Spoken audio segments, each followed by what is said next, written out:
morning. I'm Rachel.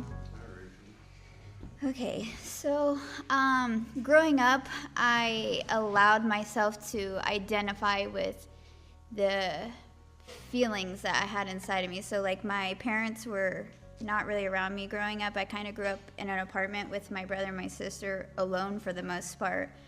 I would play sports and everybody's parents would have to come get me and pick me up and drop me off. So I just always felt like a burden to my family, to other people's families. I kind of just felt like in the way, like I didn't really have a spot, like I didn't have a spot at home. I just kind of felt like I had nobody.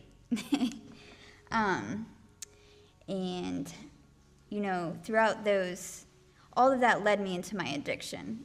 I felt worthless. I didn't feel that I mattered, and like all those feelings just led me into doing drugs and being in bad relationships, abusive relationships, and just basically being reckless and not caring about myself and other people's feelings.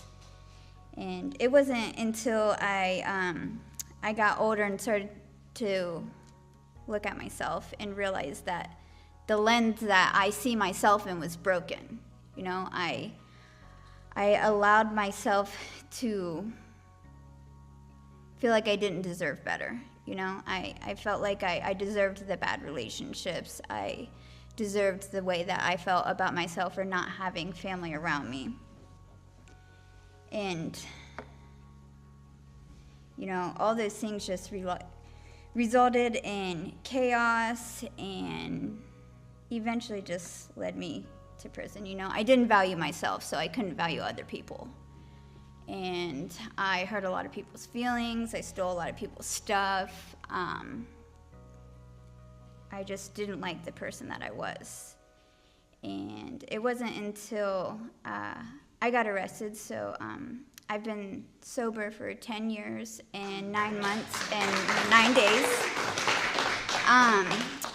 I just got out of the halfway house, and I just did 11 years in prison. No claps.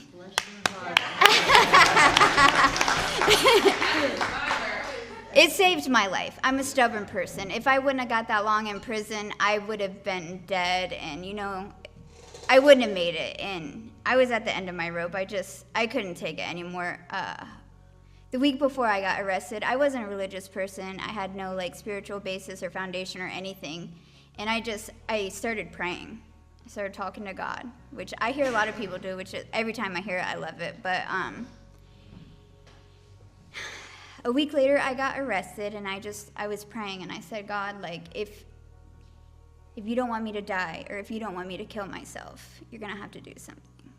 And I had multiple times I thought about killing myself. I was sitting there in the bathroom. That was my hangout place. I hung out on the sink with all my drugs around me. And I would just sit there and, think about dying and thinking about how much of a relief it would be. I don't have to wake up. I don't have to go through this every day. I don't have to feel worthless. And I don't know, I just never had the balls to do it. It's crazy because, how unworthy that I felt to myself and to my family. That was the one thing that I would think of, is that, somebody eventually is going to come here to find me, and they're going to see me dead. And I wasn't okay with that. I guess there was some type of moral compass inside of me still, even though by my actions you would have never thought so. But I think that my second chance was when God gave me a new heart and a new set of eyes and a new pair of ears to hear from. I didn't have to identify with the ways that people have made me feel or the things that I felt growing up.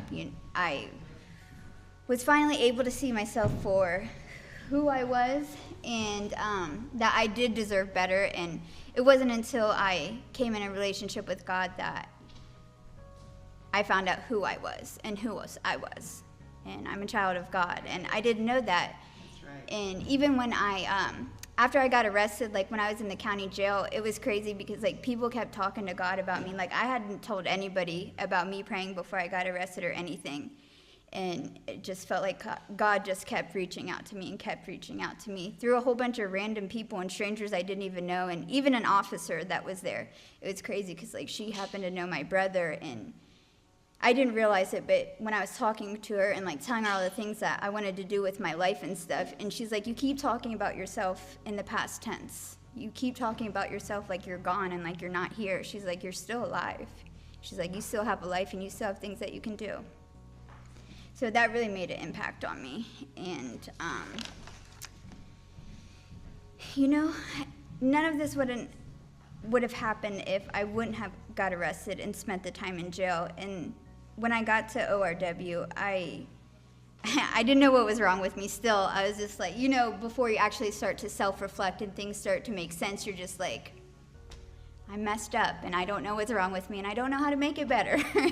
That's where I was at in my life, but I had just made it a point ever since I first got there to figure out what was wrong with me and to feel better about myself. And I spent 11 years working on myself and doing programs and being active and learning about myself and learning about other people too. And I spent a lot of time I went through periods that I spent a lot of time in the church and Bible studies and everything like that. And I can always tell when I'm feeling really connected in my spiritual life because I feel good, I feel light, I feel just natural. And I know that when I disconnect, I can feel that I'm turning my back away from God. And I start to get socially awkward and things just get weird and my mind just goes in circles. And I just realized that when I am not connected here, that everything out here, there's no connection out there. And I think that's what my second chance is just continuing to realize that God is my power source. And when I unplug from him, then I'm unplugging from all the life that flows through me. And it's still a struggle every day since I've been out. It's kind of weird, like a lot of things happened right when I got out with like a matter of few days with my family. And I'm just kind of in a continual process of once again trying to find my place because I've been gone for so long and a lot of my like really super close people were in prison. So just like everybody, you know, we get a second chance every day to make it better, to share our love and light with everybody around us. And yeah.